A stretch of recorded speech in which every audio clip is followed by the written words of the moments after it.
Elwell? I am Rodney Elwell. Do you wish to see me? Pickett. I beg your pardon. Sarah Pickett. Quite so, your name. In any case, I'm late for They class. said for me to come right away. Who said? The agency. The agency? What agency? Well, of course, the detective agency, Sergeant Coonan. Yes, come in, come in. If I come in, does the door get closed? Naturally. Then I don't come in. Why not? You know why not. You're grown up. My dear Mrs. Pickett. Miss Pickett. And don't butter me up. I have conducted my affairs behind closed doors for 20 years. Not with me. You overestimate both of us. Have it your way.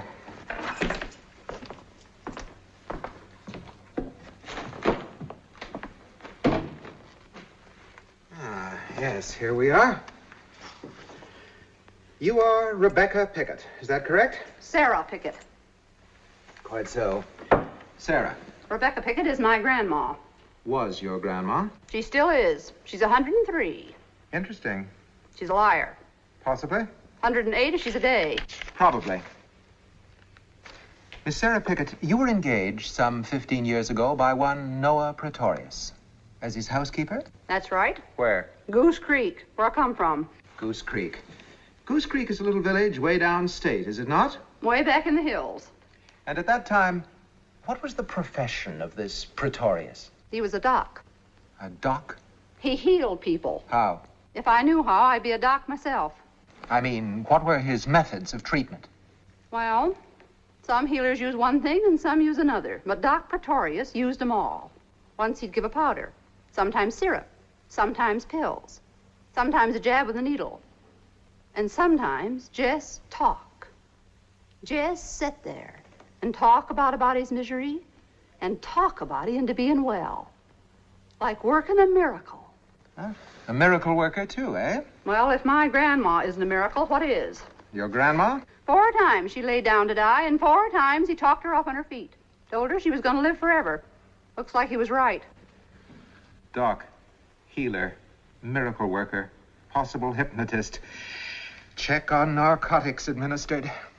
Now, Miss Pickett, are you completely certain that this man's name was Noah Pretorius? Would I make up a name like that? And is this Doc Pretorius by whom you were employed the same man as the famous Dr. Pretorius of this university and this city? Doc Pretorius was already as famous as you can get back in Goose Creek. He had people coming from miles around. But is he now the famous Dr. Pretorius? When you say doctor, do you mean school doctor, out of books? That is precisely what I mean. Can't say. For my part, I wouldn't get caught dead in a room with one of them. Miss Pickett, I am a school doctor out of books. That's one reason why the door is open. This man. Is he the healer? The miracle worker? Is this Doc Pretorius? That's him. Only he looked younger 15 years ago. We all did. Not me. We come now, Miss Pickett, to the most important subject of all. What can you tell me about a man named Shunderson? Who did you say? Shunderson. Hello? It's Hoskins, Professor Elwell. Well, in case perhaps, Professor Elwell, you'd forgotten, the class is still waiting. Oh, yes, Professor, of course.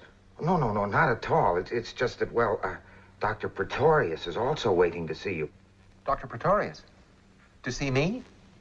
Well, he'll have to wait, too. But not for long, eh, Miss Pickett? What's the matter with you? What's in this for me, Professor Elwell? I thought that Sergeant Coonan had made it quite clear. He said you wanted some information from me, but also that you were going to give me a job. That's right. What kind of a job? In the dissecting rooms as sort of a housekeeper. What I want to know is, will the job be worth it? Will the job be worth what, Miss Pickett?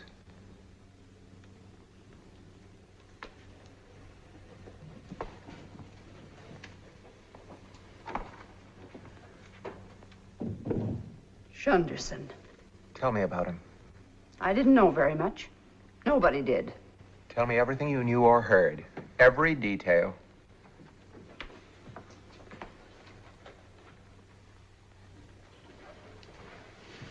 You're a professor, and it's hard to make you understand anything that ain't in a book.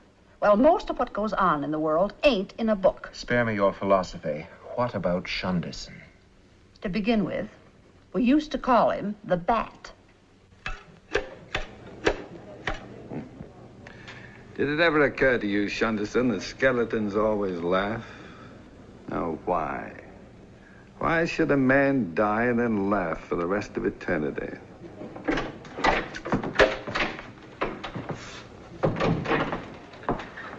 What news, Uriah? Oh, I've just spoken with Professor Elwell, Doctor. He regrets exceedingly that he is unavoidably detained. A meaningless phrase which could signify anything from oversleeping to being arrested for malpractice. I've never known the professor to be late before. He'd be the last to tolerate it than anyone else. It saddens me, Uriah. An unmistakable symptom of human weakness. Professor Elwell, of all men.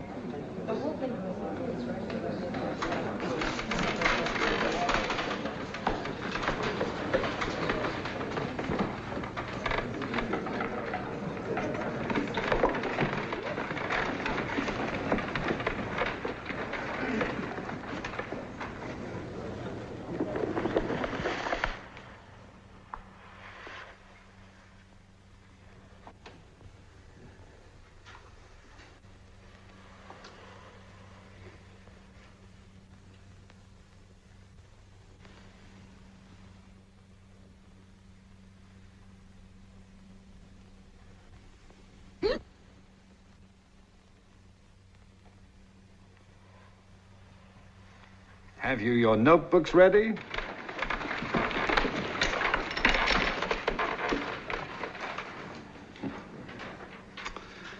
I would be quite unable to give the lecture you came to hear, and I'm not sure you should hear the lecture I'd like to give. We want to hear anything you've got to say, Dr. Pretorius. That's very flattering, thank you. We thank you. The cadaver and I. A cadaver in a classroom. As students of medicine, it's important at the outset that you realize that a cadaver in a classroom is not a dead human being. I don't understand that, Doctor. Anatomy is more or less the study of the human body. The human body is not necessarily the human being. Here lies a cadaver. The fact that she was, not long ago, a living, warm, lovely young girl is of little consequence in this classroom. You will not be required to dissect and examine the love that was in her, or the hate, or the hope, despair, memories, and desires that motivated every moment of her existence. They ceased to exist when she ceased to exist. Instead, for weeks and months to come, you would dissect, examine, and identify her organs, bones, muscles, tissues, and so on, one by one. And these you will faithfully record in your notebooks. And when the notebooks are filled, you will know all about this cadaver that the medical profession requires you to know. Oh! Oh!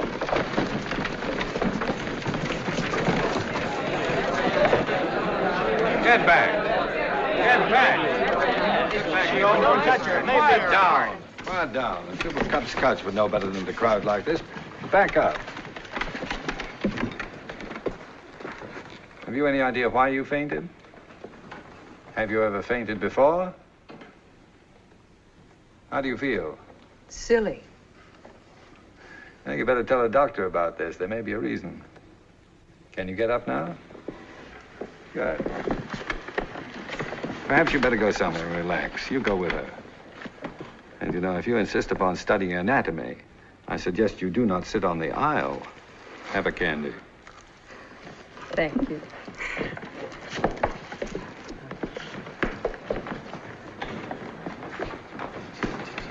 Oh, you're not leaving, Doctor. Yes, you are. And please give my thanks to Professor Elwell for the use of the hall. It's been fun. Oh, I can't understand his not being here. It's most unusual. It's an unusual world, Uriah. I understand I've kept you waiting. Please forgive me. It was most urgent business. My business, on the other hand, was the idlest of curiosity. You were going to let me know about a tumor you'd found. Ah, yes. A malignant dysgerminoma.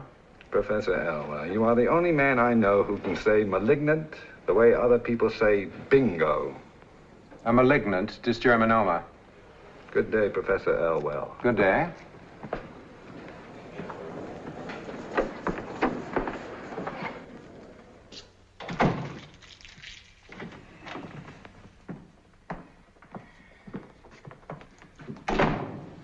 Coming back in? Mm-mm. Aren't you going back at all? Mm-mm. Are you going to see a doctor? I guess so.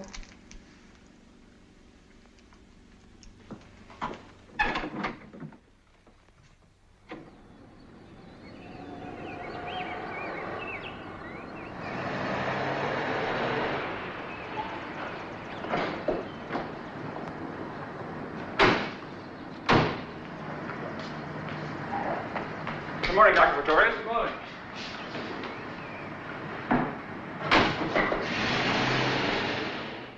Run another test. How was she when you made this one? Depressed? Cried all through it. Well, when you run it again, call me. We'll have a laugh through the next one. See what happens with a different set of emotional factors. Well, if you like. Dr. Pretorius, a problem's come up about Mrs. Bixby. Mrs. Bixby, I thought she was doing so well. She's nearly ready to go home, but she wants to take her gallbladder with her and a bottle of alcohol. I think that's quite touching. Let her have it. Dr. Pretorius, you know we don't keep gallbladders lying about once they've been removed. Mrs. Pegwhistle, it's highly unlikely that Mrs. Bixby would recognize her own, so why don't you just give her any old gallbladder and make her happy?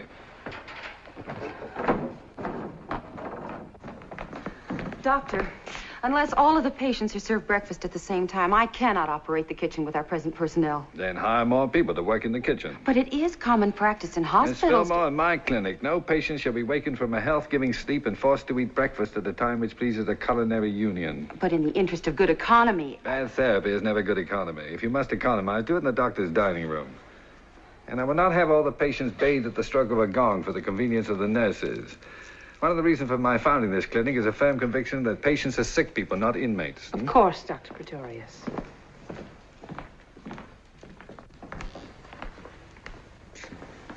I'll bet I know what you're thinking. Here comes Dr. Happiness, a good humor man.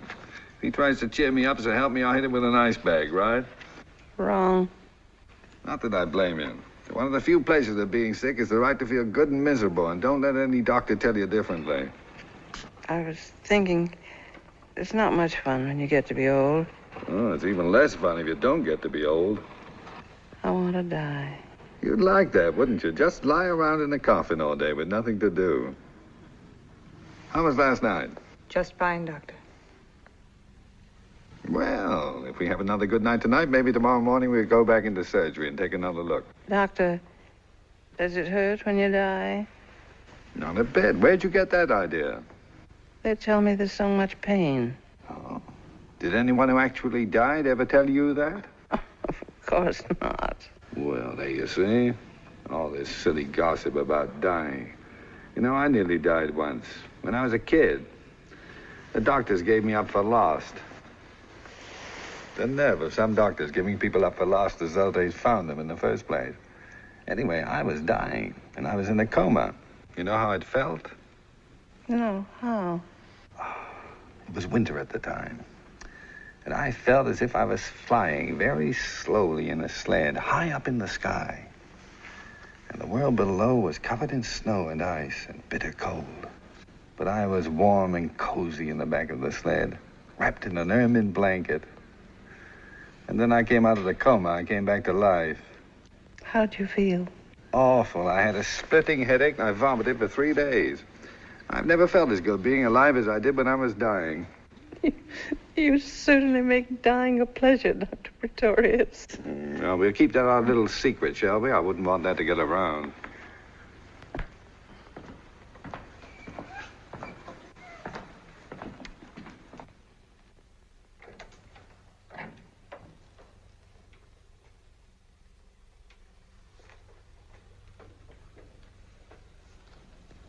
Doctor, are you feeling all right?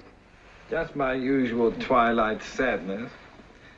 Did it ever strike you that days die pretty much the way people do? Fighting for every last minute of light before they give up to the dark. You think about the strangest things, Doctor. It's my unbalanced diet.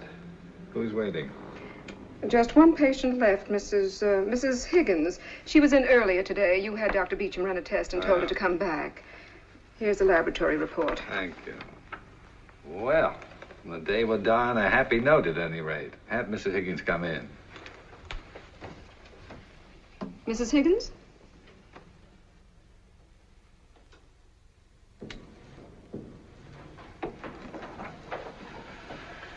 Pardon me for getting up. It's the only exercise I take. Sit down, won't you? Mrs. Higgins, as a doctor, it's my duty, if at all possible, to find something for you to worry about. However, I cannot repudiate a laboratory report such as I hold in my hand.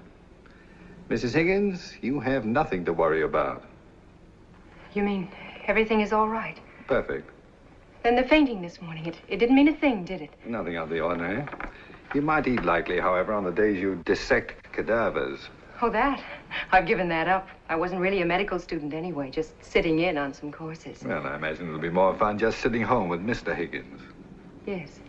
Yes, it will be. I can't say how grateful I am to you, Dr. Pretorius. But just a routine examination, after all. I didn't exactly save your life. Thank you anyway. Not at all. Now, Mrs. Higgins, don't forget to have Miss James give you another appointment in about a month.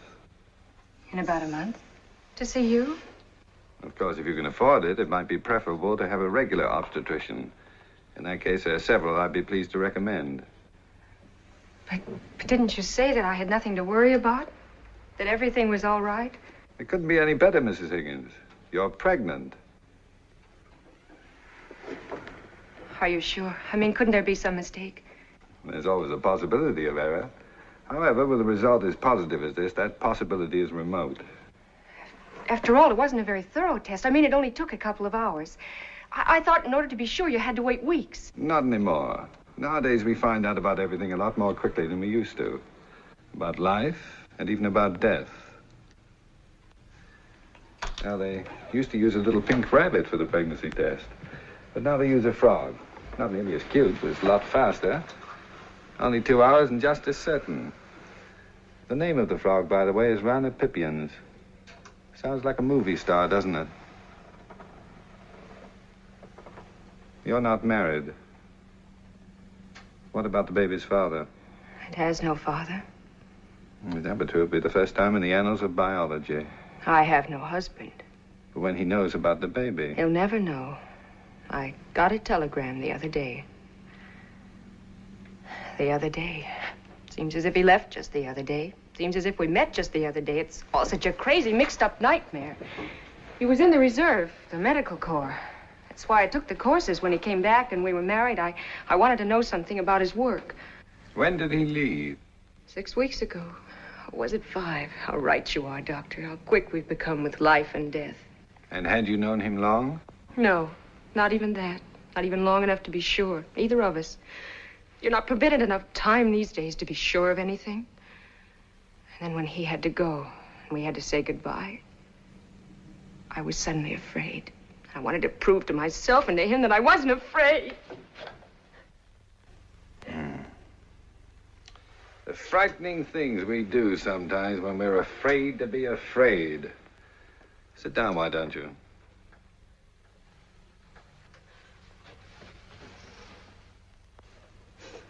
What are you afraid of now? I'm not. Then stop behaving as if fear was something to be ashamed of. Stop being such a pompous know-it-all. You don't even know what I'm crying about. Do you? Yes. Miss Higgins. I can't call you Miss Higgins. What's your first name? Deborah. Blow your nose. There's tissue in the top drawer. No, here.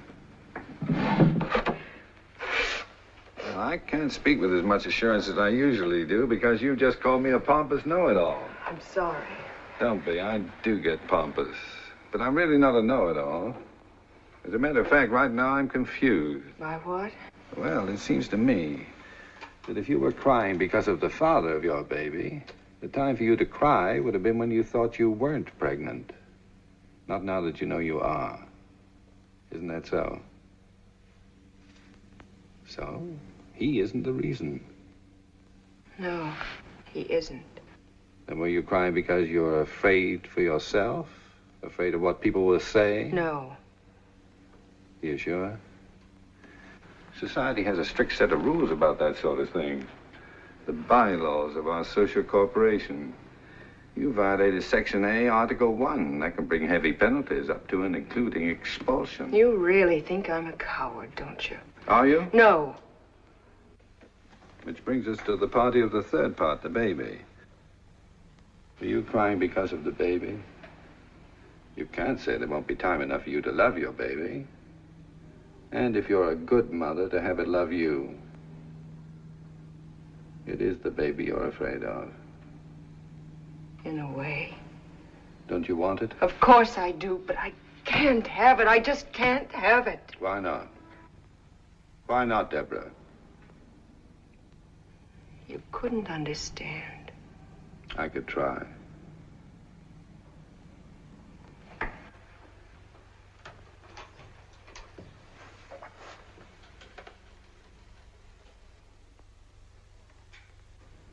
Because of my father. You can never tell about fathers. They can be suddenly understanding at the most unexpected times. He's the most understanding and most gentle man in the world. Well, then? I'm all he's got. If he knew about this, it would kill him. Oh. Well, if you're all he's got, then the baby will give him just that much more. He couldn't live if he knew. Deborah, no man could be as gentle and understanding as you say and still so deeply prejudiced. It's got nothing to do with prejudice. Then what has it to do with? Perhaps, this is only a suggestion, but perhaps if I were to tell him. No. It's possible I could put it to him in such a way No, that... please. It's very kind of you, but you mustn't even consider it. Dr. Pretorius, believe me, if you did see my father, you couldn't tell him about me. Even you wouldn't know how. And if you did, you wouldn't have the heart. Thanks just the same. What are you going to do? I don't know. You had a pretty good idea, didn't you, even before you came to see me, that you were having a baby? I wasn't sure. Tell me, of all the doctors you could have gone to, why did you pick me? There wasn't anyone else I could. Well, when you talked to us this morning, I felt suddenly that you could help me somehow. How? You seem to care so much more about people than just any doctor would, and so... So you came to me for help, and all I did was talk to you some more. There is nothing I wanted from you, Dr. Pretorius, that would have affected your conscience in any way. Not even the tiniest hope that, perhaps for your father's peace of mind? I wouldn't want to buy my father's peace of mind at the cost of yours.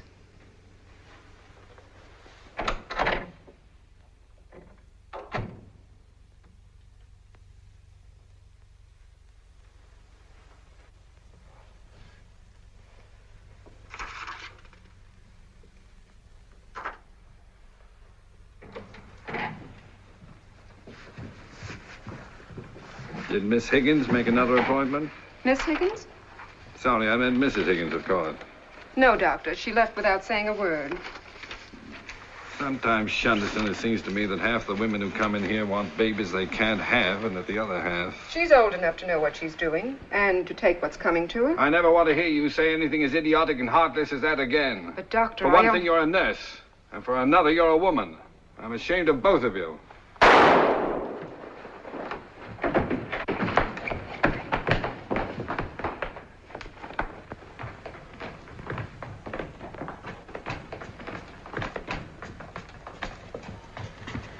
Have her taken to the nearest treatment room. You prepare her yourself. Left side, flesh wound. Doesn't look too bad. Get Billings for intravenous anesthesia. Yes, Doctor.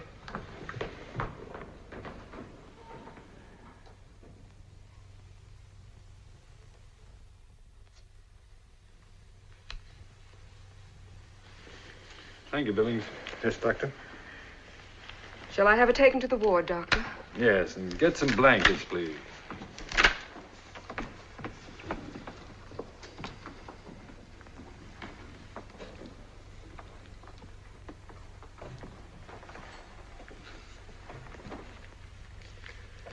Is it bad? It's a good thing most people haven't the foggiest notion where the heart is actually located. She didn't even come close. Why'd she try to kill herself? I imagine, Shunderson, that when people need help the most, it must sometimes seem as if they're all alone in the world. Isn't that true? Then she'll try it again. She's still all alone. And if there's still nobody to help her, she'll try it again.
Into the mixed chorus.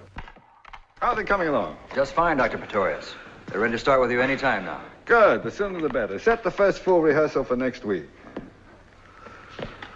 Well, tonight, for the first time, your attack was not pre-medical. The horns did not sound as if they'd been sterilized. The second fiddle still pull a little. You're still inclined to regard the strings as catgut for sewing rather than for playing. And as for the gentleman on the third bull fiddle, Professor Barker, is there any reason why you, Professor Barker, who live so intimately with millions of neutrons and know them all by name, cannot maintain a simple beat on a bull fiddle? Are you referring to me? I do not mean to impugn your academic standing, of course. My dear Dr. Pretorius, I would willingly entrust the life of my sister to your skill as a gynecologist, but I would not let you conduct my 3-year-old nephew to the bathroom. The point is that I am the conductor of this orchestra, that you pay no attention to me. I do pay attention. Very well. We shall see. Start at letter B, please, Professor Barker. Just your part alone. It's going to sound a little silly. After all, the bass viol is not a solo instrument. On the contrary, for one, Serge Koussevitzky has concertized as a virtuoso of the bass viol. Look who's talking about Koussevitzky. Ready?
Tell me, Professor, do the neutrons bombard the electrons, or do the electrons do it to the neutrons?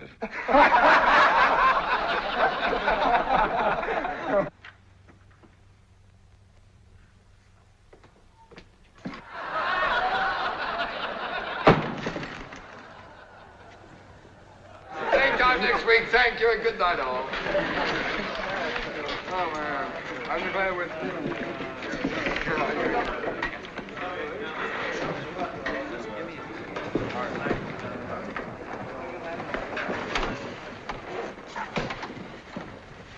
You drive my car home. I'll ride with Professor Barker. Or leave the Knockfirst and the rest on the kitchen table. I'll cook them. I don't want you to wait up.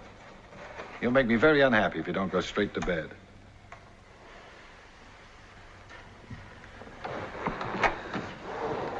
He gets up before I do and won't go to bed till I'm asleep. I keep forgetting he can't stand these long hours anymore. Noah, there's something I want to talk to you about. Here and now?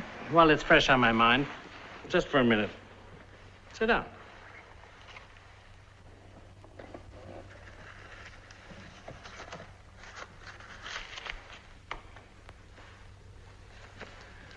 You behave as if you were about to propose.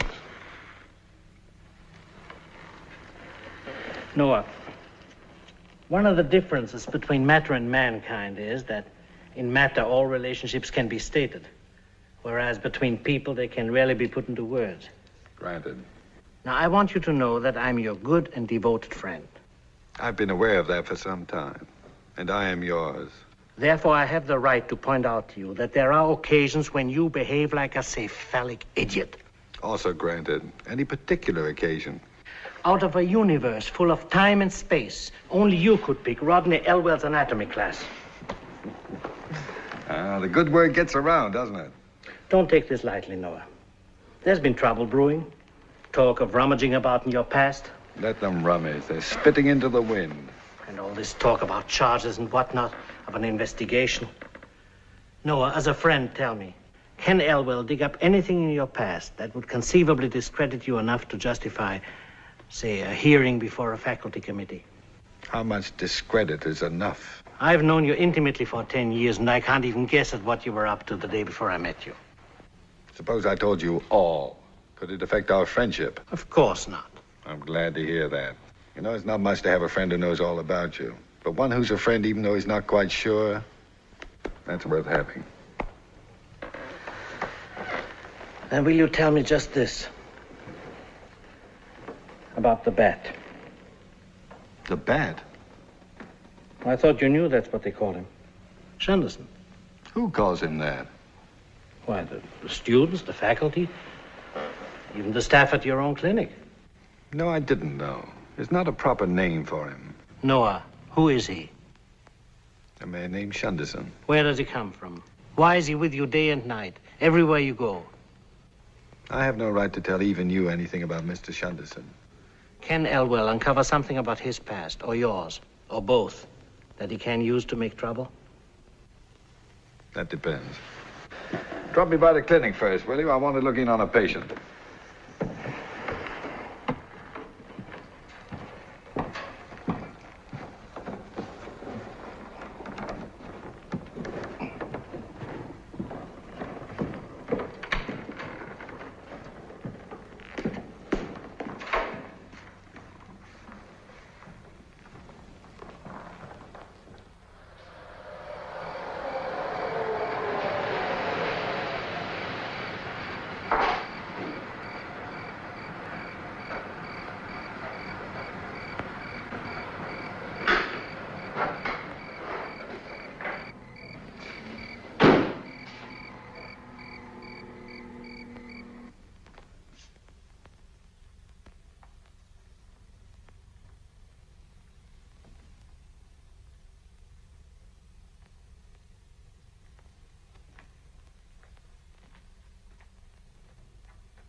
Don't turn the light on, please.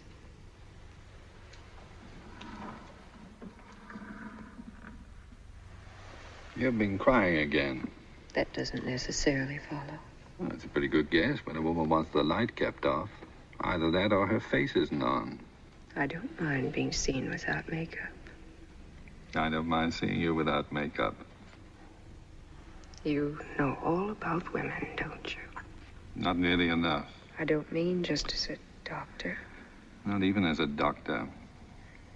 Deborah, I've got something to tell you.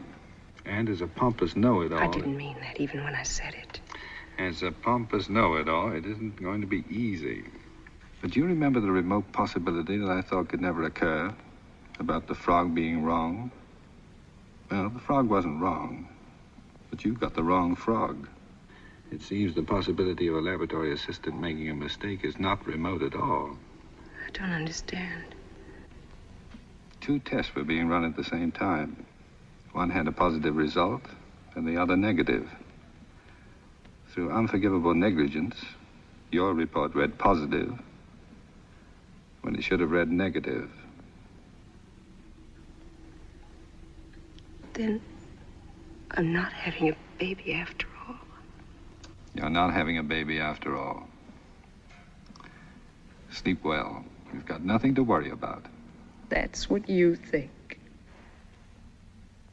Now what are you crying about? It's just awful. What is? To think I had to go and tell you all about myself and what I did. Now it turns out I didn't really have to. Well, it did you good to have someone to tell it to. But not to you. Why not?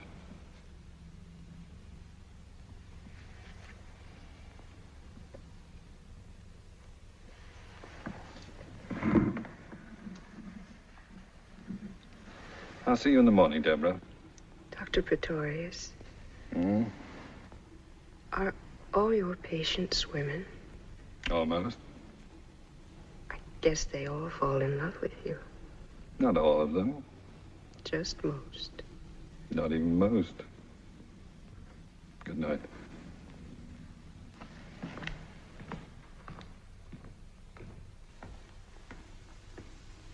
What a mess.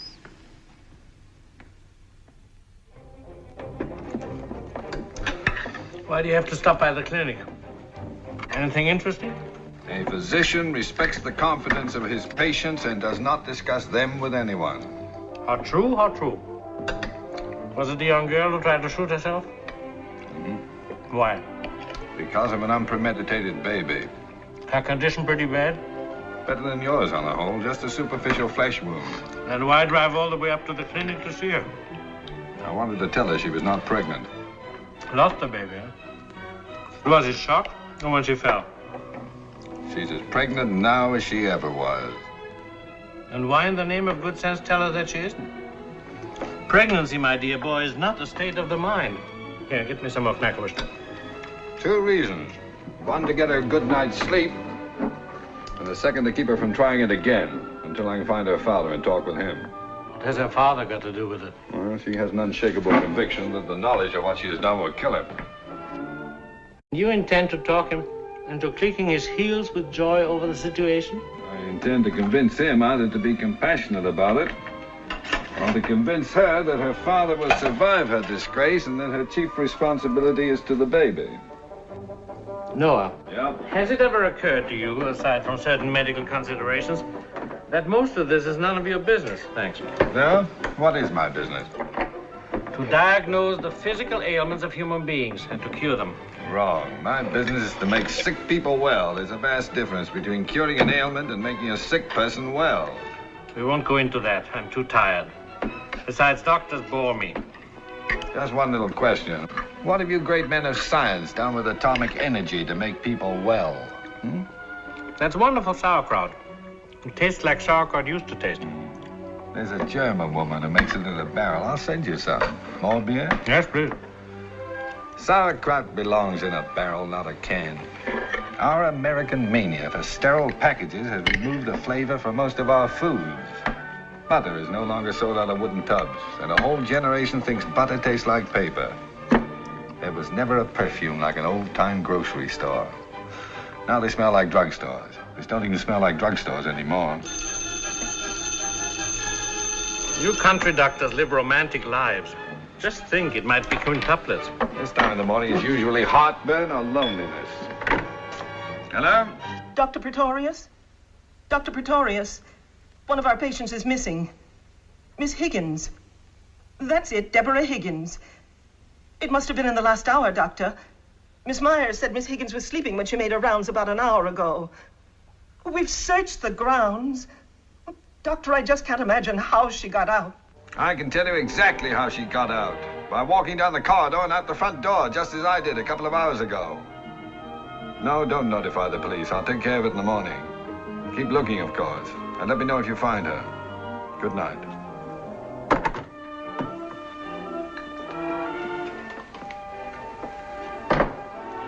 Who flew the coop? The young lady we were discussing? Yeah. Why would she run away? I don't know. But I've got to find her. I should think so. It seems you've got some important information about her that she hasn't got.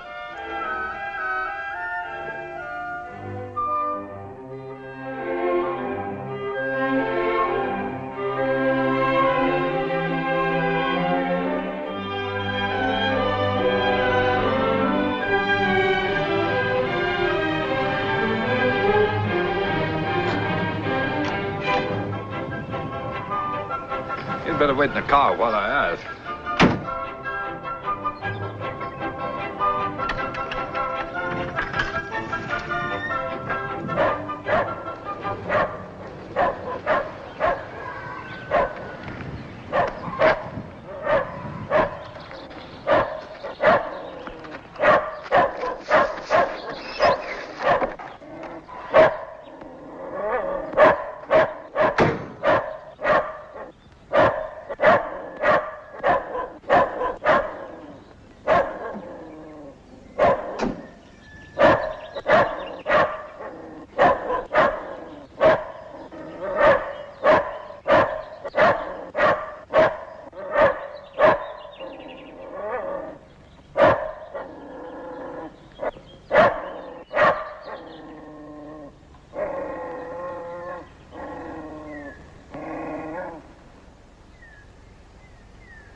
I wondered what Beelzebub was barking at. Beelzebub? Beasts like that are usually called pals. I call him Beelzebub because he's an evil dog. Well, I am delighted to meet someone courageous enough not to love all dogs. My name is Pretorius. Dr. Pretorius, this is a pleasure. I'm Arthur Higgins. I'm delighted Beelzebub didn't frighten you away, but I am surprised he gave up so easily. Mr. Shunderson has a way with dogs. Mr. Shunderson? How do you do? Won't you come sit down? Thank you. You're far from a stranger to me, Dr. Pretorius. I've heard so much about you from my daughter, Deborah. Have you? How fortunate you were such good friends when she had that ridiculous little accident. Yes, it was ridiculous, wasn't it? I still do not understand how a woman can accidentally burn a deep welt in her side with a curling iron. Well, it's not uncommon for women, female students in particular, to curl their hair, eat, read, and telephone all at the same time. The results are often disastrous. Yes, I imagine it could have been worse. Much worse.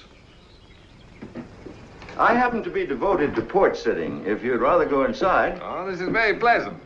And I see that you're properly protected against too much fresh air. Don't you believe in the benefits of fresh air? I do not. Nor do I believe that eating fish develops the brain, or that oysters will increase virility. Well, you must tell that to Deborah. She's forever driving me out of the house. You're an unusual man of science, Dr. Pretorius. You're an unusual farmer, Mr. Higgins. But I'm not a farmer. This isn't my farm. It belongs to my brother. I see. Then you're just visiting here. You might say I'm staying here. We need help. Beelzebub crawled in under the ice house and he won't come out. Beelzebub belongs under the ice house. Deborah, we have guests. Yes, I see. Hello, Doctor. Hello, Mr. Shunderson. I was wondering about that nasty little burn you got from the curling iron. It's fine. Well, it's been almost a week, and since we happen to be driving out this way... Happen to be out this way, hours from your clinic in the university? Dr. Pretorius has far-flung interests. Then I'm sure both he and Mr. Shunderson will be interested in joining us for Sunday dinner. No, really, we couldn't impose upon you. Dr. Pretorius must have more important matters. Nonsense. We can't let them drive miles to get here and send them away unfed. We'd love to have you. We'll be happy to stay.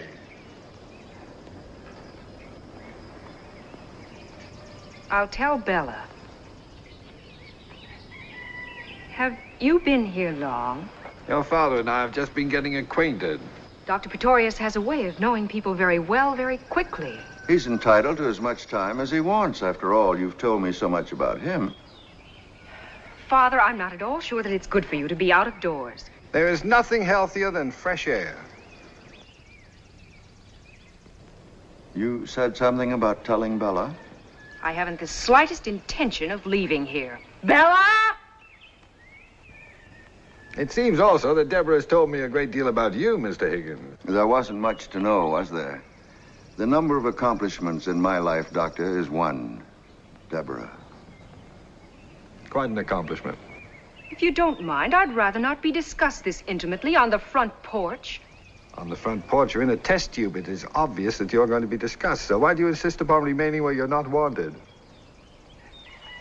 Well, why should you want to discuss me? There's nothing to discuss, is there? Deborah, Dr. Pretorius has not driven this great distance to see Beelzebub or to inquire whether you're being more careful with your curling iron. It's quite apparent that he's come to talk with me. Now, go and tell Bella there will be 2 extra for dinner. Somebody yelled for me? Yes, Bella. These 2 gentlemen are staying for dinner. Mr. John know about it? There's plenty of food. Mr. John better know about it. I'll tell him. He's doing his books now, and he don't like to be disturbed. I'll tell him when he's finished, Bella. Well, I'll put 2 plates on anyway. You left the peas half done. I'll be right in. I would like to help. Oh, Mr. Shunderson. Oh, really, it isn't necessary. Don't let him. It's a good idea. He'll be of great help.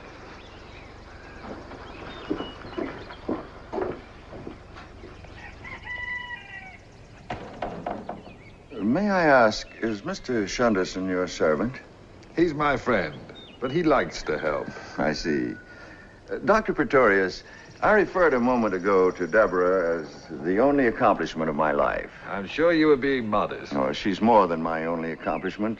Quite simply, she's my only contact with and reason for what is sometimes described as life. If you'll permit a rather lurid analogy, Deborah is my heartbeat. Mr. Higgins, please don't feel that you have to tell me anything. No, I want to tell you about myself for just a moment. I can't say what makes me want to. Perhaps it was Bella's rudeness. Perhaps because I think of you already as a friend. Have you got a match? No. I smoke too much anyway. The Mr. John Bella seems so concerned about is my brother. He owns this farm. He owns the food I invited you to share, the beds we sleep in, the clothes we wear, Deborah's tuition, and the tobacco in my pipe. The pipe is mine. I have other possessions, some scrapbooks, thin volume of poetry, mine too. It was published, but it didn't sell, of course. And Deborah, and the memory of my wife. I wondered about her. She died when Deborah was very little. In London. That's where Deborah was born. What were you doing in London? I did the same thing, Dr. Pretorius, in most of the major cities of the world. I failed miserably at whatever it was I tried to do. We haven't any matches. What? Oh, it's become a nervous habit, I guess. My brother John never left this farm. Physically, mentally, spiritually, or in any other fashion. I don't imagine John's been more than 100 miles from this porch in any given direction. When you left the farm, what did you set out to be? Nothing in particular, except to be as far from here as possible. I remained both throughout my life, far from here and nothing in particular. I was an indifferent journalist, a minor poet, an ineffective teacher, a wretched businessman, unable to provide properly for my wife and child, and then not even for just my child. When my heart gave way, it seemed to me that my functions had achieved a unanimous failure. And so I applied to my brother for permission to return here with Deborah as a complete dependent, which I am in every sense of the word, including being listed as such in his income tax report. And now, if you'll excuse me, I'll ask John about dinner. Perhaps it would be better if you didn't. Please, I'd consider it a favor. Would you like to come inside? No, I'll stay out here for another minute.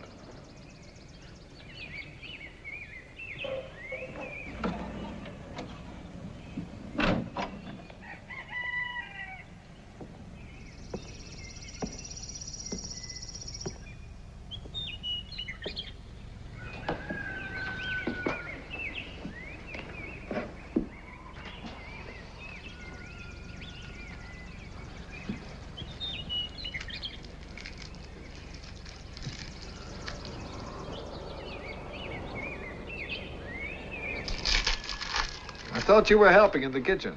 The woman didn't want me. I can't say I approve of the company you keep. The dog is frightened and unhappy. He has that in common with most of humanity. It's not going to be easy. What you came here for.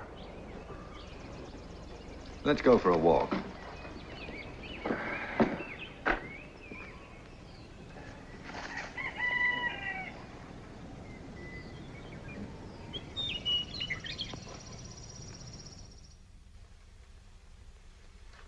Sunday ain't Sunday without chicken. Two things I guess I did every Sunday of my life. Go to church and eat chicken. Don't you ever eat chicken on a weekday? Only on Sundays. But if you like chicken so much, why don't you eat it more often? Because I only eat it on Sundays. Uncle John lives according to a very strict schedule. Two things I live by, the good book and the calendar. I got a day's work to do every day in the year. I take care of my work, and the good book takes care of me.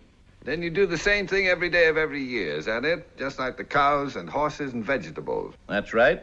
That's what the good Lord and old Mother Nature put us here for, to do the job they set out for us. Oh. Well, I can't speak for the good Lord, of course, but I know a little about old Mother Nature. If old Mother Nature had her way, there wouldn't be a human being alive. How do you mean that? I mean, among other things, that old Mother Nature tries to destroy us periodically by means of pestilence, disease, and disaster. That's why the human race has been at war with old Mother Nature ever since it became the human race. What do you mean, became the human race? Is that what you teach? No, and I'm not really a teacher. That merely happens to be my opinion. You make a lot of money? John, really, I don't think you... I don't mind telling him. Yes, Mr. Higgins, I make a lot of money as a doctor. But then I'm one of the few fortunate ones. I'll say. We got one here in town, works night and day. Hasn't got a red cent. If you had a teacher here in town, he'd be a little worse off than even your doctor. But then the government doesn't pay them for the patients they don't treat or the children they don't teach. Oh, you mean like I get paid for not growing some crops? I never could figure that one out. But then, never ask too many questions about it. Never look a gift horse in the mouth. You? I never look any horse in the mouth. Oh. Well, I'm going back to working on my books. Then I'm going to sleep a while till it's time for my radio programs. Off my schedule today, income tax. I ain't complaining, though. Got more deductions than I thought. Doc, do you mind if I put you and your friend down as a couple of feed salesmen? Flattered. Just don't call me Doc. That way I deduct the whole dinner. Every little bit helps. I write it all down in a book. Most of my equipment don't cost me a thing, writing it off year by year. What's it called, Arthur? Depletion and depreciation. Yeah, that's it. Means it's running down. Don't work so good as it did. One thing about teachers and writers and such, they have less bother with their income tax than farmers and oil well owners. That's so? Why? Because their equipment is talent and a highly developed mind. And when they run down and don't work so good as they did, the depletion and depreciation can't be written off their income tax. See what I mean? What's so smart about them? Don't play the radio loud while I'm sleeping, Arthur. No, John.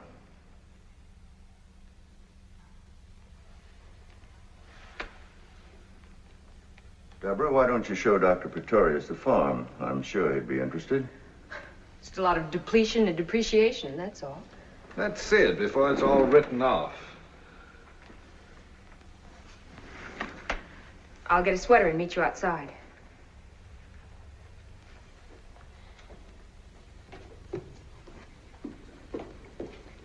How old were you when you learned to walk? I did pretty well by the time I was 4. When did you leave the farm? I was 16. It couldn't have taken you 12 years to make up your mind. You enjoy music, Mr. Shenderson? More than anything.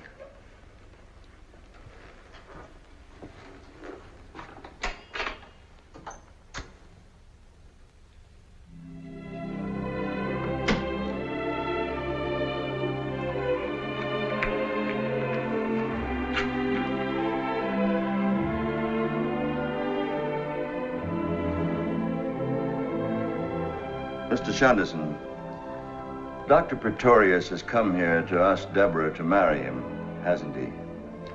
I wouldn't be surprised.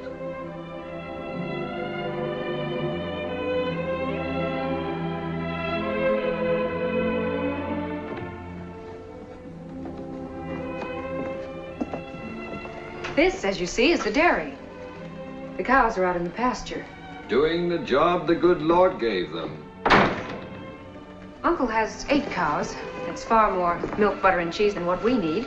He sells the rest in town. That makes it a commercial enterprise, and he can write off the dairy and the equipment and the cows.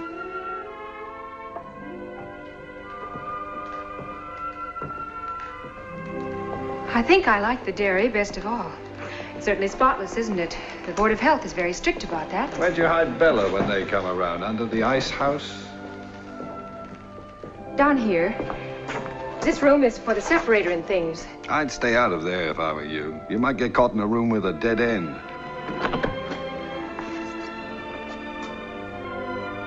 The milk gets certified, you know. According to the amount of butter fat in it. Why did you run away from the clinic? And this, of course, is the separator, where the cream gets separated from the milk. Why did you run away? It works by centrifugal action. It used to be done by just skimming it off. But the cream, being lighter than the milk, rises to the surface. Deborah. Because I had to. Why? I had to, that's all. Why? Because. Why? I had reasons. What? They were private and personal. I don't have to tell you everything. Why?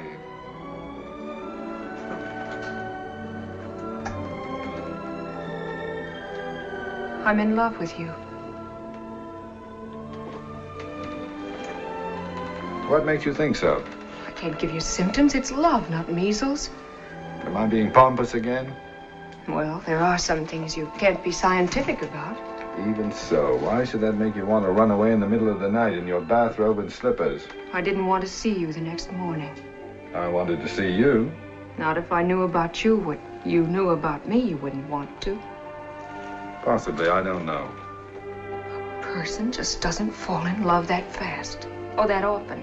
I just couldn't lie there anymore and think about it. I couldn't stand it. Don't you see, if I do love you, then how could I have been in love with him? And if I didn't love him, then why? And anyway, even if I did, why did I have to go and tell you about it? You crying again? No, but I want to run away again. No, no more running away. No, you were right about your father. I couldn't have told him. He'd have understood, but I couldn't have told him. Certainly you couldn't have.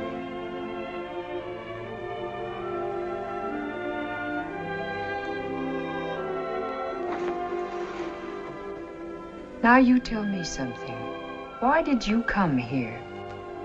What do you mean? It couldn't have been to talk to my father. Well, as a matter of fact, Because if it was, what about? There wasn't anything to tell him, really, was there? Well, no, not really. It was A just superficial flesh wound like mine. You weren't worried about my condition, were you? Of course not. Going to all the trouble of finding me, searching the registrar's records and whatnot. Why did you come all the way out here? I don't know, really. I think you do know. What's your first name? I can't go on calling you Dr. Pretorius. Noah. Why did you come after me, Noah? You know, what you said before about cream being lighter than milk, that wasn't quite accurate. Noah's a cute name. My real name is Ludwig. You see, cream is the oily part of the milk. It's not actually a separate product. I prefer Noah. In homogenizing milk, for instance, the particles of fat become emulsified. I do not want to appear unladylike about this, but I'd feel silly acting coy. So the cream becomes part of the general body of the milk. With you, of all men. You couldn't have come out here because you wanted to talk to my father. And you couldn't have come out because you were worried about my health. And there comes a time when a patient asks a doctor questions. Why did you come all this way just to see me, Noah? I did have a reason, you know. I know. No, you don't. But it doesn't seem to matter at the moment. You're being pompous again at the moment. You'd be surprised how unpompous. Then what are you being?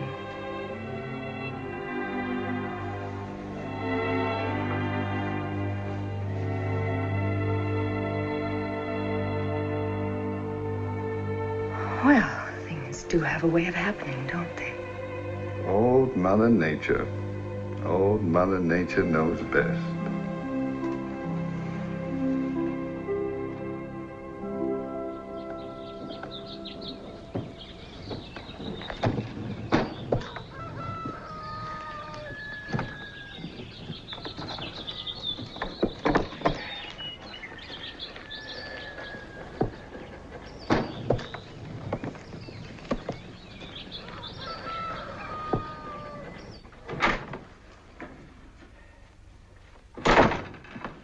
What's Uncle John up to? He's got the radio on full blast. Something about rustlers. It seems somebody rustled 15,000 television sets. Here, use this. Dropping my things out of the window. You'd think I was escaping from a girls' reformatory. There is no reason why we can't just walk out the front door. It's more fun this way. When are you going to break the news to the gentleman farmer? John, during his favorite quiz program, I intend to let him have it as a personal jackpot. He'll be mad. I hope so. I am scared. Deborah, I thought I was going to have to die without seeing you safely out of here and without telling him off. Remember your promise to come and live with us. Of course he will. Much against everybody's better judgment, including my own, I intend to live very happily with you.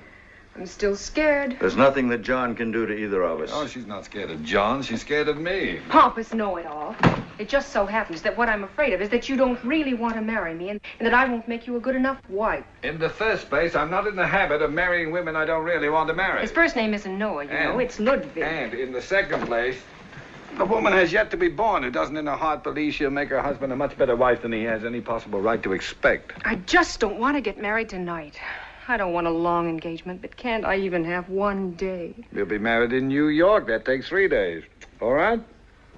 It's just so I can feel more feminine about it. I must say you're the only man I ever heard of who acts exactly like some poor girl that has to get married. I imagine that as a man, I've come as close to it as any other man who ever lived.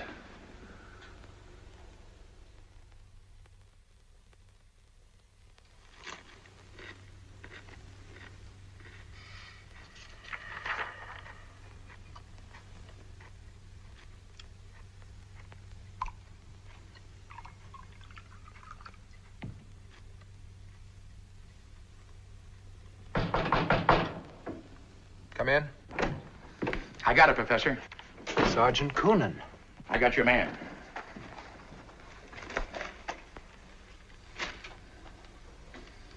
Excellent. Is that the same Shunderson? Very probably. Could you identify him from this? Almost positively. You got to do better than very and almost. My dear man, this newspaper appeared in 1917. The photograph is 34 years old at least. The identification may not be entirely positive, but it satisfies me. We got to be sure.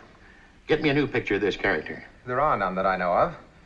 Mr. Shunderson has always manifested a violent aversion to being photographed, even to snapshots by students. Want me to handle it? Please. Okay.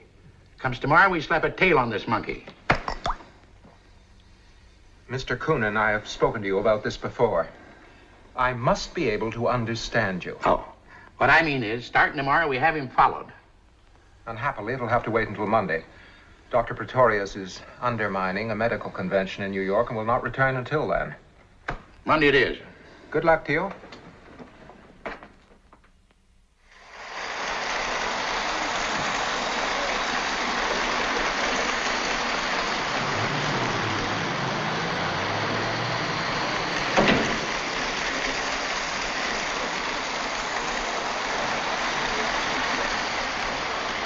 May I be of service to you, madam? Yes, you may. I want to buy an electric train outfit. Very fancy and very elaborate. It's for a birthday. Oh, I'm sure we can find something nice. May I ask how old is the boy? 41. He'll be 42 tomorrow.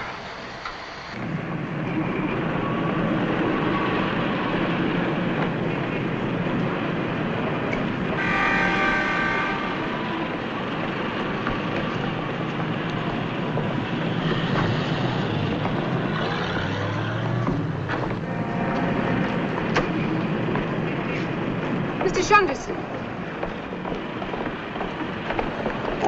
Is anything the matter? No, I thought I saw a friend. Well, if you'd like to go. No, it doesn't matter.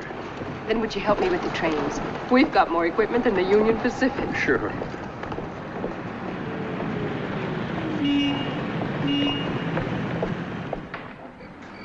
Good night, Dr. Victoria. Good night. Good night, Doctor. Good night.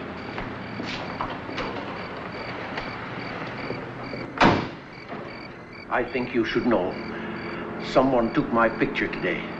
Give me one to wear in a locket around my neck. It wasn't that kind. He ran away after he took it. I see. Perhaps it would be better if I went away, too. No. You've made a great career. You have a home now, a wife, responsibilities. No.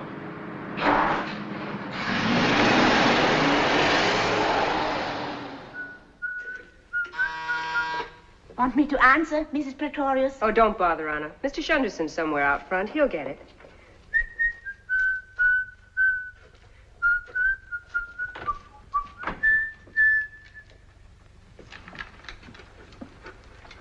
Professor Elwell from the university. At this time of day? What about? He's come to see Dr. Pretorius in very urgent business. Shall I call him? Certainly not. Dr. Pretorius is not to be disturbed. I'll talk to Professor Elwell.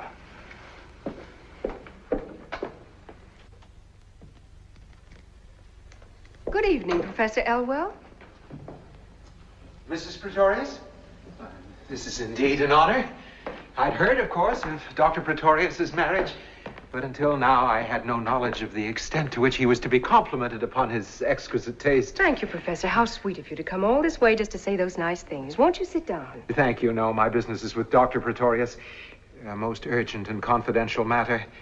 And I have no wish to intrude for long upon what seems to be a festive occasion. His birthday. So, these must be happy days indeed for your husband. Unfortunately, they're busy days, too, and at the moment he's in a very important conference. But surely if you were to tell him that a most pressing matter concerning the university... I'm afraid he cannot be disturbed. Mrs. Pretorius, I assure you that it is necessary for me to talk with him. It just is not possible. You're welcome to wait if you like, but I assure you my husband will be in conference until dinner time. I, too, have a home, Mrs. Pretorius. I have come here at no little inconvenience to myself. Exactly what have you come here for, Professor Elwell? I have a message for your husband. Not a happy one, I regret to say. Oh? Well, if you'll give it to me, I'll see that he gets it. I had hoped, that is, I have been asked to inform Dr. Pretorius of it in person. Has the message to do with some confidential information about a patient? It has to do only with your husband. Well, then in that case, it doesn't matter whether I tell him about it or he tells me. A relationship of such mutual trust is heartwarming. Thank you. You understand, of course, that my presence here is a matter of duty, not necessarily personal inclination. You are well known, Professor, as a man without personal inclinations. Thank you. May I have a glass of water? On the table. Help yourself. It's so beautifully arranged. Just drinking some water won't hurt it. You're extremely generous.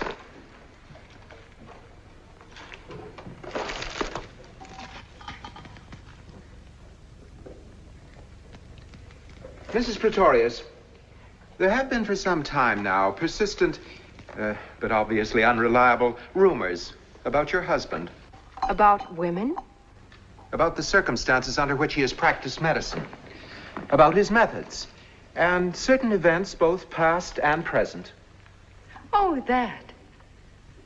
And in view of certain disclosures, unfounded, of course, which have come to light recently concerning both Dr. Pretorius and his most intimate associate. My husband is intimate, only with me. The dean of our university has asked me to present to Dr. Pretorius a list of the charges that have been brought against him. Who brought these charges? Dean Brockwell invites your husband to disprove these charges. In confidence, of course. Should your husband be unwilling to accept this offer of a private hearing, then the dean will have no recourse other than to summon Dr. Pretorius before a faculty committee for an open discussion of the charges in question. They must be pretty serious. What are they? I'm not privileged to reveal them. But you know what they are. Unhappily, I do. This must be a great strain on you, Professor. The performance of one's duty in a profession founded upon such high standards of honor, dignity, of learning and ethics. One thing you can be sure of, my husband isn't going to sneak into the dean's office to clear his name in private. You'll drag those nasty, vicious rumors of yours right out into the open and get rid of them in the open, where you've been spreading them. Mrs. Pretorius, you're not being objective. We are discussing my husband, not a kidney. You are also leaping at conclusions. All rumors need not necessarily be vicious and nasty. It depends upon the viewpoint. I am pretty well committed to one particular viewpoint, Professor. Quite so. Well, I must be going.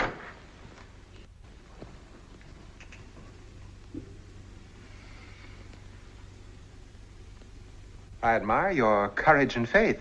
Most women would be perhaps apprehensive. Most women are not married to my husband. True. Whatever he did for good and sufficient reason, even if it turns out he murdered somebody.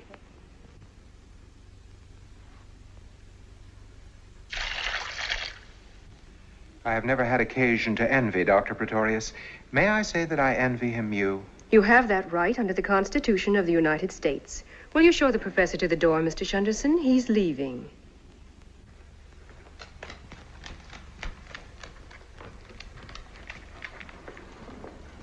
Thank you for your hospitality. Drop in any time.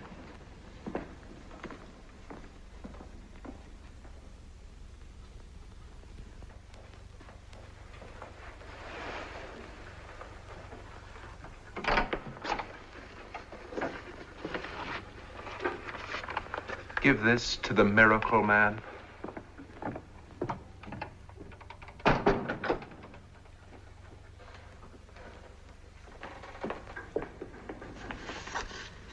I'll take it to him.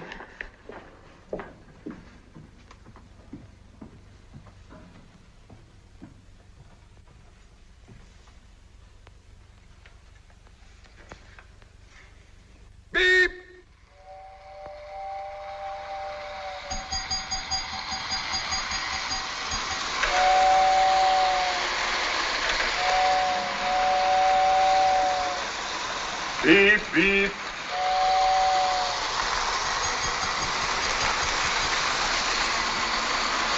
Beep, beep, beep.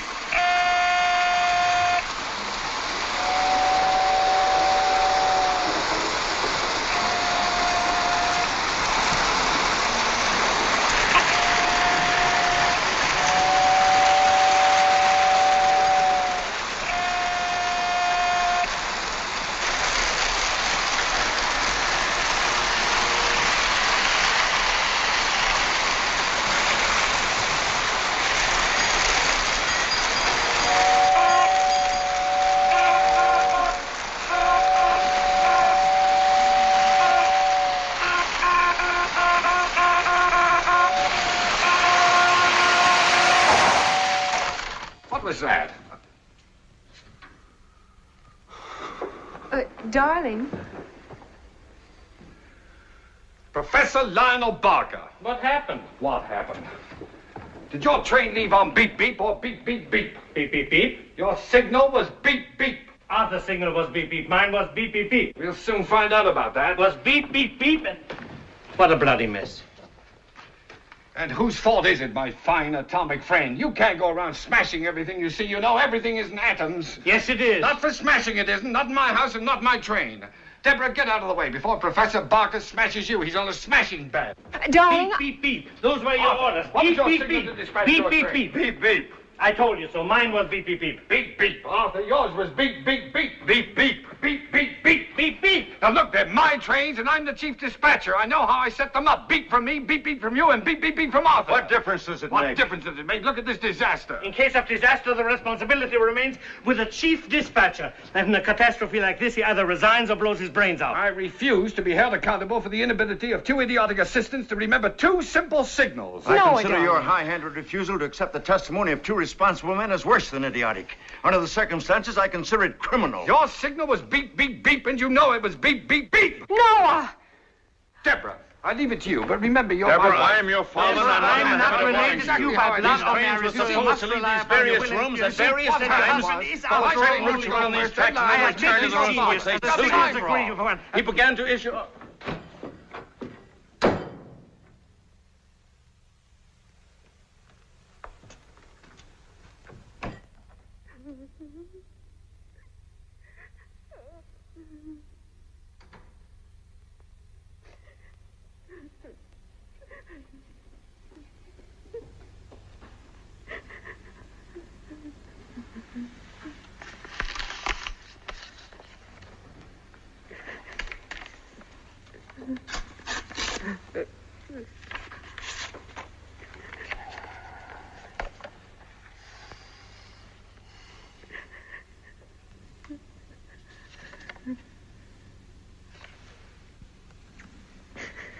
Is this what you're crying about? Then what? It's just that I love you so much. And I went and put all those candles on that cake when you're really only 9 years old.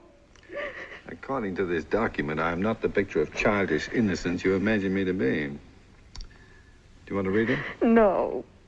Do you want me to tell you about it? Not if you think you shouldn't. Not if you think you shouldn't. Is a phrase used exclusively by women who assume a man's guilt without having the guts to come out and say so. Nothing could be less important to me than this whole business of rumors and charges against you. That's my girl. Just a minute. Oh, just from the type of men who attack you, anybody'd know you were innocent. Anybody but half an eye. You haven't done anything you shouldn't have you, Noah? Many times. But not as a doctor. Don't let it worry you. I won't. Noah, does it seem to you that I cry a lot? Truthfully, darling, there's never been anything like it since the little Dutch boy took his finger out of the dike. He never took it out. That's what killed him. Pompous know-it-all. I never used to cry at all, you know. Oh, if I bump my head, something like that. But now the least little thing that happens, I start to bawl. Why do you suppose it is? Why do you suppose it is? Well, I get upset so easily these days, and I used to be, well, if anything, sort of calm, even placid about things. What did you say the name of that frog was? What frog? The one that gets pregnant in 2 hours. The frog doesn't get pregnant, darling. It just shows certain indications. Well, I'm beginning to show certain indications. Anyway, I think I am. I feel so silly talking to you about it. No, I understand. It's the kind of thing you'd rather discuss with a doctor. I don't pretend to be an expert about such things, but I've always thought I was a fairly normal adult young lady who knew roughly what every fairly normal adult young lady should know. Right now, I feel like a kind of idiot Elsie Dinsmore. What seems to be your problem, Mrs. Pretorius? I'm confused. I can't figure anything out. I'm all mixed up. Heaven knows, after all I've been through these past few weeks, I've got a right to be, but not this mixed up, not this confused. Married exactly 2 weeks and 3 days. Noah, darling, forgive me for being little Nell from the country about this, but is it possible that I could be having a baby already? Little Nell, Elsie Dinsmore, or Catherine the Great. It is entirely possible. Well, if it's possible, then you should be the first to know. It is also probable. Do you mind? Comes the dawn, I'll stand on that windowsill and crow. Comes the dawn next December, you'll be walking the floor with it. Next September. December, dear. September. Now you're getting mixed up. This is April. December. September. My dear Dr. Pretorius, unless they've changed the rules about how long it takes, or unless there's a new way to count, I make it December. Oh, there's nothing wrong with the way you're counting. You're just not starting back far enough. Well, how can I possibly start any farther back than... No. Oh, no.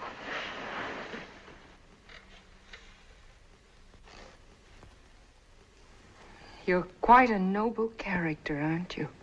I've never thought of myself as one particularly.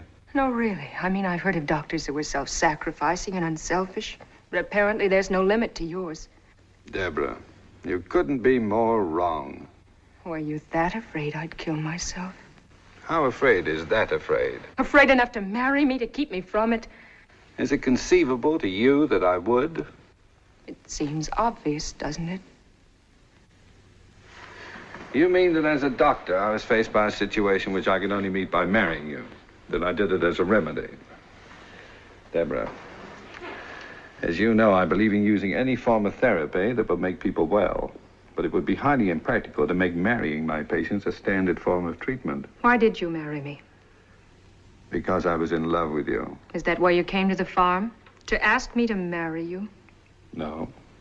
Not consciously, at any rate. Let's not mess with the unconscious right now. We've got enough conscious trouble to worry about. You fell in love all of a sudden, didn't you? All of a sudden. I'm still falling. Let me know when you hit bottom. Anytime within the next 30 or 40 years. You came to the farm because you knew I was pregnant. And then you met my father and my uncle, and you understood why I tried to kill myself. But by that time, you were all mixed up in it because you told me that silly lie about the wrong frog. And I was so obviously in love with you, it was all over me like a tattoo. And so, with no possible way out for anybody, all of a sudden you fell in love with me, and that solved everything. And everybody lived happily ever after. For 2 weeks and 3 days, that is. Until I found out that my baby isn't going to be yours. Funny. This calls for tears, and I haven't got any. I take it all back about my being normal and adult and lady. What makes you think it isn't going to be my baby? Because it isn't. Because its father is someone you never even knew. Someone I can't even remember as well as I should. All of which, however true, has nothing to do with our baby. His interest in this world will begin as it does with all babies, when suddenly, through no fault of his own, he is rudely deprived of a warm, secure, and well-fed existence, which he has every reason to believe will go on forever, and finds himself upside down in the air, being smacked on the backside. Are you going to love him? Of course I am. So am I, and we'll keep him warm, and we'll feed him and make him feel secure again. And give him brothers to play with. All boys, eh? Now, it's time you stopped thinking about yourself and started thinking about my baby. No. If you really suddenly fell in love with me. No if. Why? I couldn't say why. Haven't you ever wondered? Falling as fast as I am, I don't have time. A man as exact as you with a reason for everything. And I'll find it. Any time in the next 30 or 40 years, I'll start wondering. I won't be doing much else, it looks like, except wondering. About you and me, about you and the baby, me and my fine character. Are you feeling sorry for yourself? I'm feeling sorry for you. Don't be. I love you. Be that. Forgive me. Shut up. Love me.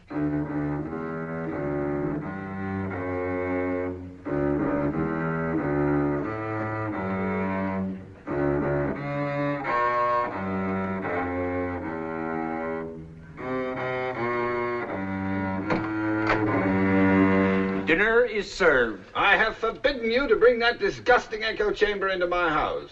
As your friend, it is Why my is duty it here? Am I not the master in my own to house? provide for your wife some contact with a world of sensitivity of which you have no knowledge. Here, here. A happy birthday to you. Happy birthday to you. Happy birthday, dear Noah.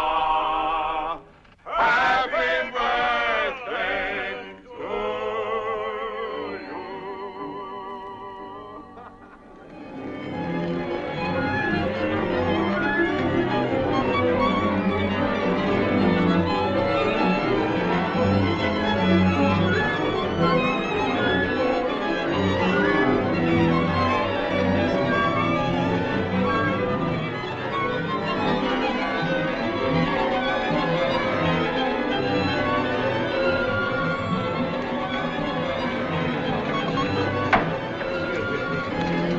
Excuse me. Sorry, pardon me.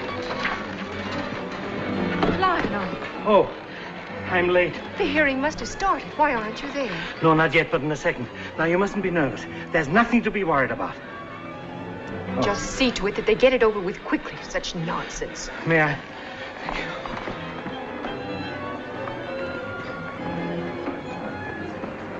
How dare they hold their silly investigation the same night as the concert? It's unforgivable. It may be worse. From what I hear, Professor Elwell and his gang insisted upon it. They consider it unlikely that Noah will conduct if the hearing goes against him. The reasons for it could then hardly be kept confidential. The hearing will not go against him. And besides, Noah would conduct on his way to be hanged.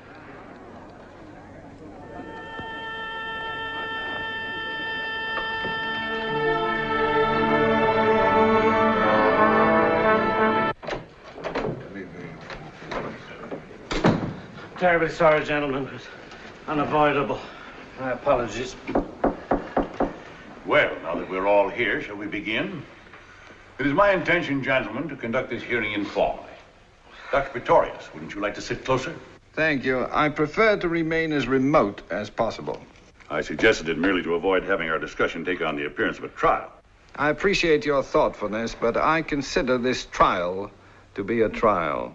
I have no intention of regarding an investigation of my methods and myself as a cozy little chat among friends. Hear, hear. Professor Barker, I will have to insist that no one speak without being recognized by the chair. I am by nature a man who interrupts. However, I shall try. Thank you. Dr. Pretorius, may I suggest to begin with, in order to avoid both the embarrassment and time involved in examination, that you give of your own accord a pertinent account of your life and professional activities prior to your arrival in this city and this university. I prefer to be questioned. Why? Because I do not intend to tell things about myself of my own accord, which are nobody's business but my own. They are the concern of the entire medical profession. Be recognized. You too, Professor Barker. Your objection is understandable, Dr. Pretorius. Professor Elwell, you may begin your questioning. My colleagues have appointed me to speak in their name. I hope I may prove worthy of what is not only an honor, but a grave responsibility. Dr. Pretorius, will you stipulate and agree to abide by the verdict of this committee? I would do nothing of the kind. Why not? Because I don't know what the verdict will be. The verdict will affect you seriously, whether you agree to abide by it or not. Then why ask idiotic questions to which you already know the answers? One horse on you, Elwell. Will you admit that in 1936, you were a highly successful quack and miracle healer in a remote little village in the southern part of this state? I will admit nothing of the kind. Where did you live in 1936? In Goose Creek. Would you describe Goose Creek as a thriving metropolis? It is a remote little village in the southern part of this state. Exactly. And what was your source of income in Goose Creek in 1936? My practice. You practiced openly? I was available to anyone at any time. I mean to say, did you set up practice as a doctor of medicine? When I came to Goose Creek, I had my degree as a doctor of medicine. I did not, however, display my MD upon my door. Upon your shop door? I beg your pardon, his shop door. Isn't it true, Dr. Pretorius, that in that remote little village called Goose Creek, you opened a butcher shop? An honorable trade, if ever there was one. In itself, unimpeachable. But what did you sell in your butcher shop? Meat, at cost. At cost? Without profit? Then how did you make your living? I made sick people well. Uh-huh. Mm-hmm. Why should that startle you? I still do. Do you deny that at that time your patients were under the impression that you were a butcher and not a doctor? Do you prefer the impression given to their patients by so many of our colleagues that they are doctors and not butchers? Bravo, bravo. Dr. Pretorius, won't you admit that your practice flourished in Goose Creek because you took advantage of the ignorance of its backward inhabitants, of the pathetic willingness of those poor people to rely upon a belief in miraculous cure rather than scientific knowledge, and because of the readiness with which so many people will prefer the glamorous quack to the licensed practitioner? Despite your definition of a quack as someone who does not practice medicine according to your rules, Professor Elwell, the fact remains that a quack is an unqualified person who pretends to be a doctor. I was a licensed practitioner and therefore not a quack.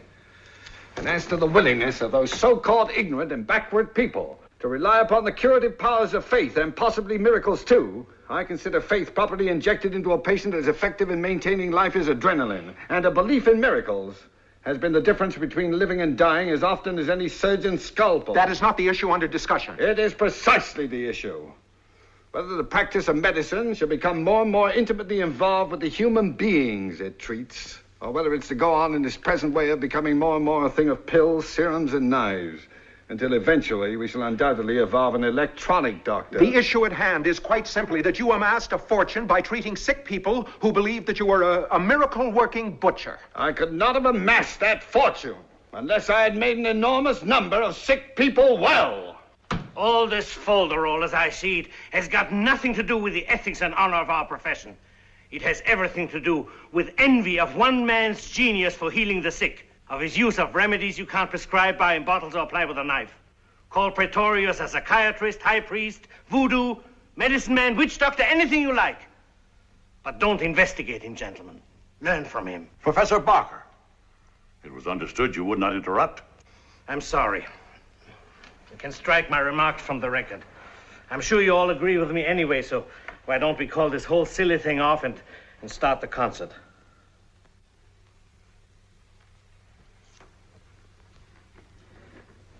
It would interest me, Dr. Pretorius, to know why you ever left this lucrative practice in Goose Creek, and under what circumstances.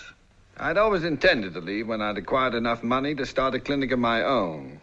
As it turned out, I left a little sooner than I'd planned. You see, I'd fired my housekeeper. She was falsifying my grocery bills and splitting the money with the grocer. Unfortunately, she had previously discovered my medical diploma in a bottom drawer of my desk. In revenge for being fired, she let it be known around Goose Creek that I was not a butcher at all, but a licensed MD. I was confronted by a crowd of angry townspeople and forced to admit the truth. I narrowly escaped being run out of town on a rail. Any more questions, Professor Elwell? A great many more, thank you.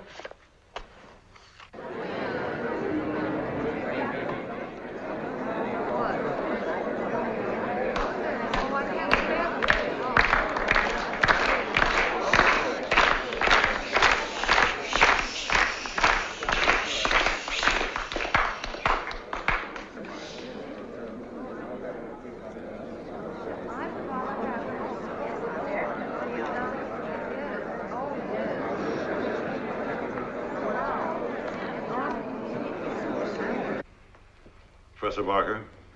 May I point out that these monkey shines are seriously delaying the concert of our student orchestra? Our concern here is the future good and welfare of our students as doctors of medicine, not as troubadours. Were you recognized? Professor Barker, we're all concerned about the delay of the concert. The fact that this hearing conflicts with it is a most unfortunate coincidence. You don't believe that any more than I do. Continue, Professor Elbow.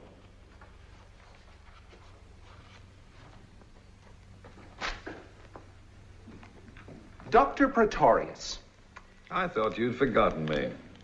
Who is Shunderson? I take it you mean Mr. Shunderson. Mr. Shunderson is my friend. Is he associated with you professionally? Not as a professional. He helps at whatever he can. He is also employed in your home as a manservant or butler, is he not? I do not employ him at all. He works at whatever he pleases, where he pleases, and when.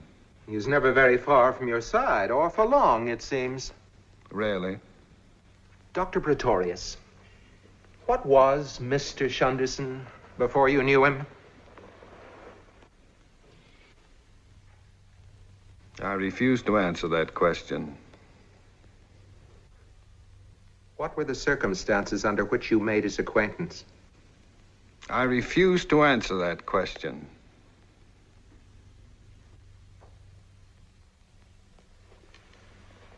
You have always evidenced a remarkable tolerance for this strange and mysterious man. His qualifications have been questioned.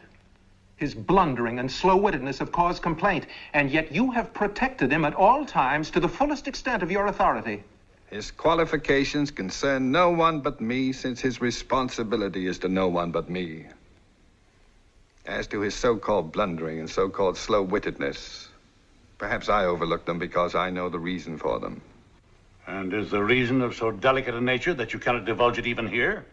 I have no right to divulge it anywhere.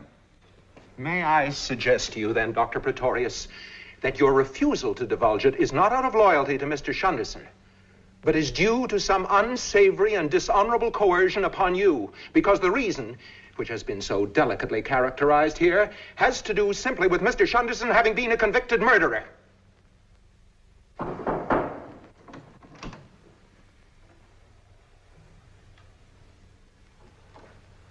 What are you doing here? I was listening through the door. I protest against this highly irregular, unethical, and probably prearranged eavesdropping. Elwell, you can use more words more unpleasantly than any irritating little pipsqueak I've ever known. Gentlemen, I suggest we leave the saloon floor and return to a more academic level of behavior. I want to tell my story. He'll never tell it. But what you want to know about me has nothing to do with him. Well, let's hear it by all means. Okay. Certainly, Mr. Shunderson.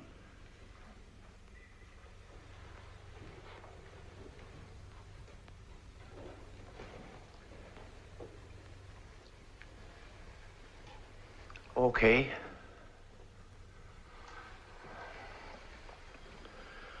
I'm not a fancy talker. I don't know a lot of words. That alone is a welcome relief. Well, now, Don't start with well now.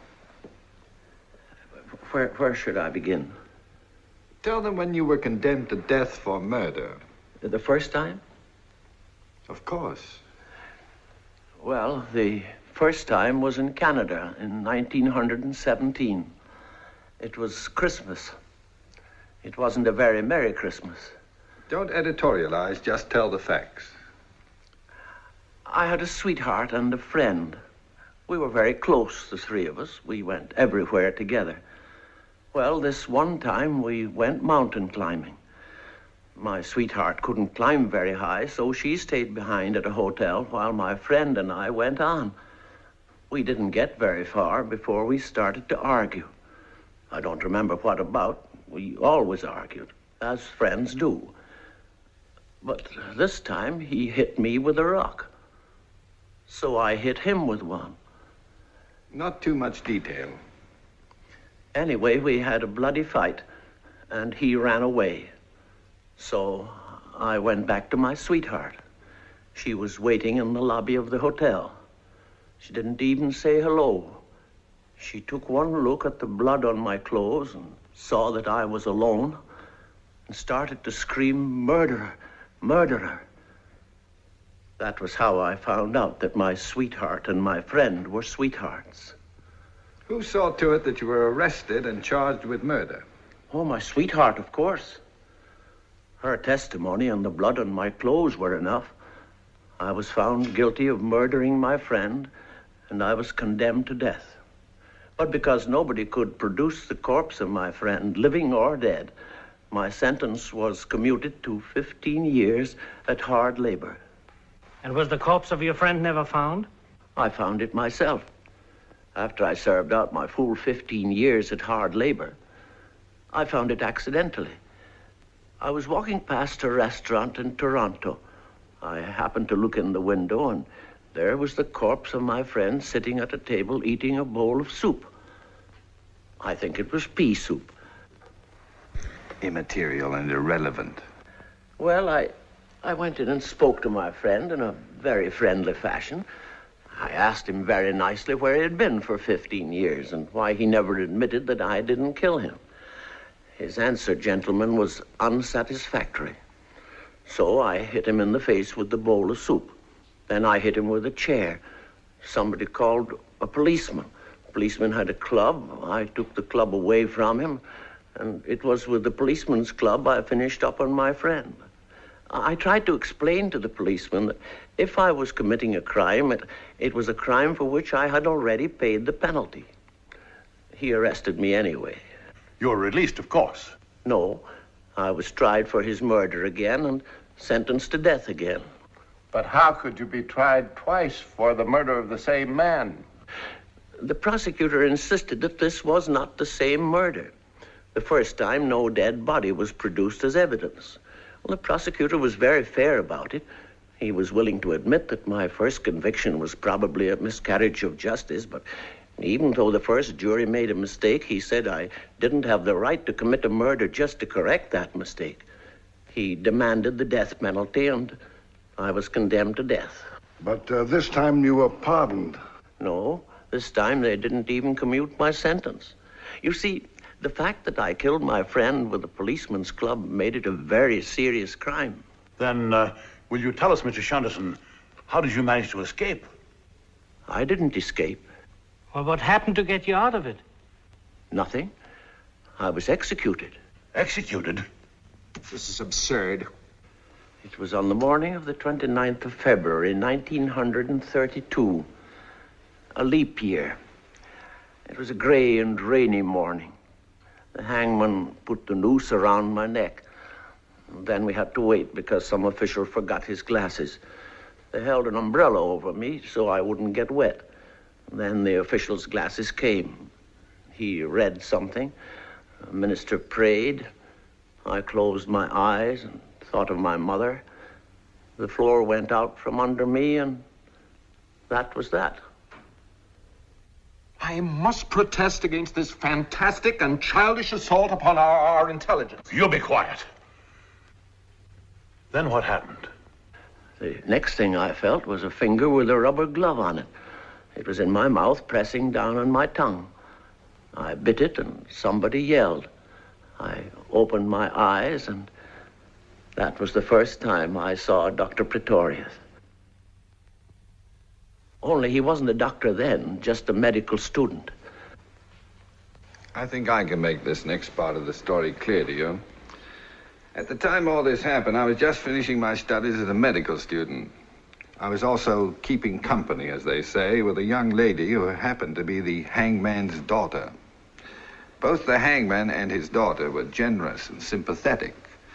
The hangman, in particular, was sympathetic to my desire as a student of anatomy to have a cadaver of my own. Now, knowing that Mr. Shunderson's body would go unclaimed, because certainly no one was ever more alone in this world than poor Mr. Shunderson was, the hangman managed to send it to me immediately after the hanging, along with a sweet note from his daughter. I was delighted, of course. But not for long. I soon found out that Mr. Shunderson was still alive. You must have been furious. He told me his story. We put some pig iron in the cheap wooden coffin that he'd arrived in, and had it buried in a charity graveyard. From that day on, he has never left me. And I think it is understandable that from time to time he may seem a little confused and perhaps even a little dull-witted.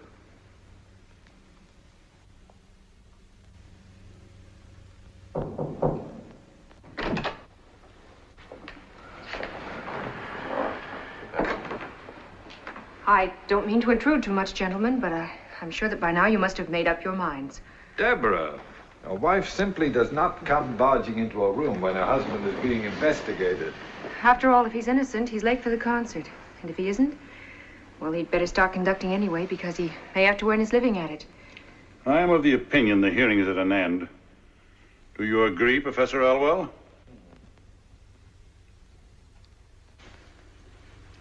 The trouble with you is, Elwell, you've never had a cadaver of your own, much less one that bit your finger. And as for this incredible evening, gentlemen, the sooner we can forget it, the better for all concerned. And I think we've held up the concert far too long.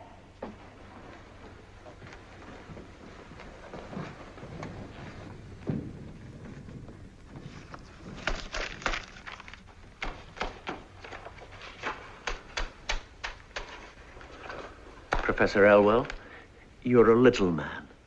It's not that you're short, you're little in the mind and in the heart. Tonight you tried to make a man little whose boots you couldn't touch if you stood on tiptoe on top of the highest mountain in the world. And as it turned out, you're even littler than you were before.